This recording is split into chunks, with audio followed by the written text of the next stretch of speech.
Les amis, bonjour, Harry Mariette, expert en Krav Maga. On va parler aujourd'hui du stress du champion ou de la dépression du champion.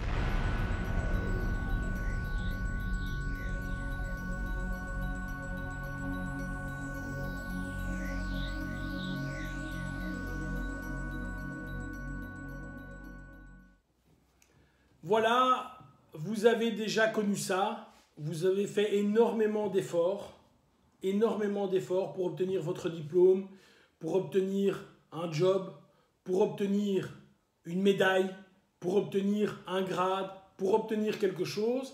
Vous l'avez et à un moment, vous en avez marre, vous êtes dégoûté. J'ai été pris il y a peu de temps par deux personnes qui sont devenues experts dans ma structure. Alors expert, évidemment, c'est un très haut grade dans le sens où non seulement tu vas complètement clôturer les connaissances en civil, en Krav Maga civil, mais tu vas également clôturer les connaissances en Krav Maga militaire. Donc c'est deux programmes très gros à maîtriser parfaitement. Et ces deux personnes sont venues à un intervalle d'une semaine me dire presque les mêmes choses. Je suis démotivé, je ne comprends pas ce qui m'arrive et blabla. J'ai exactement la même chose lorsque les gens font le CIC, donc le cours instructeur. Ils deviennent instructeurs et puis certains ont besoin de 8, 9, parfois même 1 an pour se remettre dedans. Pourquoi? Pourquoi certains l'ont et pourquoi d'autres ne l'ont pas? Eh bien, quoi que tu fasses, il y a une constante. Ça mettra toujours plus de temps, plus d'efforts et plus d'argent que ce que tu avais pensé que ça allait mettre. Tu peux construire une maison ou peu importe, ce sera toujours ça. Mais ici, c'est l'effort dont on parle.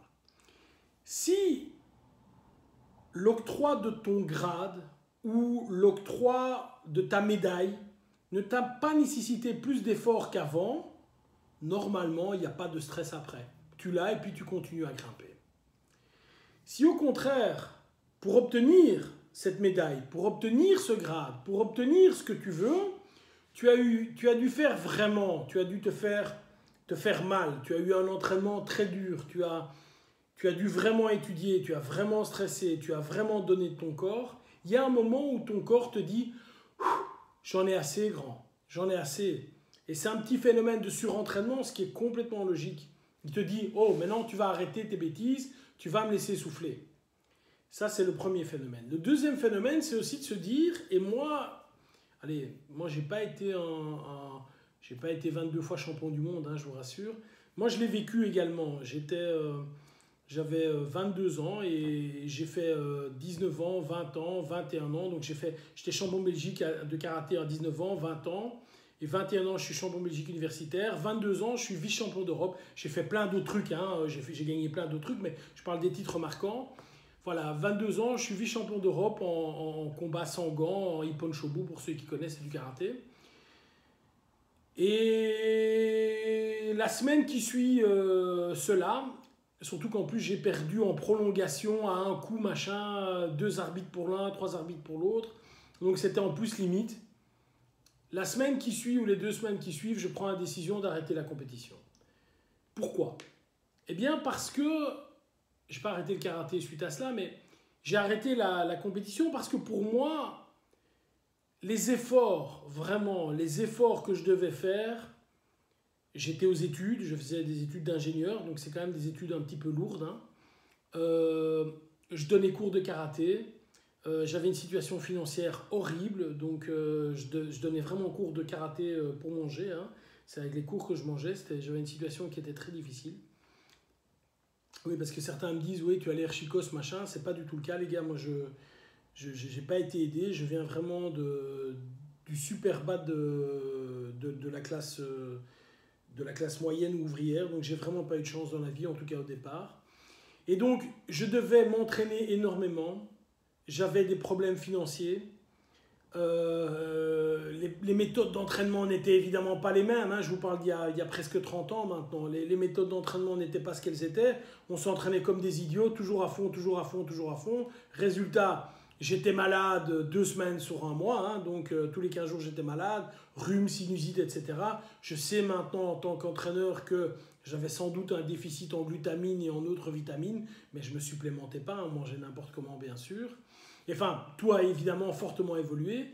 Et j'en suis arrivé à l'état où je me dis, mais pour faire le step au-dessus, pour aller au-dessus et pour devenir champion d'Europe, champion du monde ou que sais-je, mais les efforts me semblaient impossibles, les amis. Je ne pouvais pas humainement me dire waouh, je vais encore faire ces efforts. C'est pas possible. C'était pas possible pour moi. Et donc j'ai arrêté la compétition.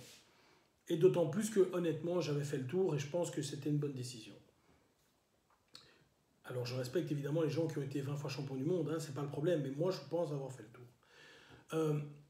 Ici, pour revenir à ce qui nous occupe, à partir du moment où tu as mis énormément d'efforts pour arriver à un but, et il te semblait tellement haut, et tu as gravi cette montagne, et finalement tu as eu ce but, c'est complètement logique, c'est complètement normal qu'à un moment, le soufflet descende, que la pression descende. C'est normal, tu es un être humain. Prends le temps de souffler. Ne quitte pas, ne fais pas ça, ne quitte pas le navire, continue à t'entraîner calmement et on attend que l'eau revienne et que le café reprenne. Il faudra une période qui va être entre quelques semaines et 2-3 mois pour que ça reprenne et que tu reprennes goût à l'entraînement, mais il va évidemment revenir. Je prends l'exemple du gars qui avait battu Mike Tyson. J'ai vu un reportage sur le gars, il avait gagné une somme folle, hein, des dizaines de millions de dollars, je ne connais plus la somme. Et on lui a dit, le journaliste était là, le gars, on aurait dit une baleine enceinte. Il dit, vous avez fait quoi après le combat? Ben voilà, il dit, j'ai dépensé tout mon argent et j'ai pris 50 kilos. Donc le gars, il a arrêté la boxe après. Il a battu Mike Tyson, il n'a même pas remis son titre en jeu, il a arrêté la boxe.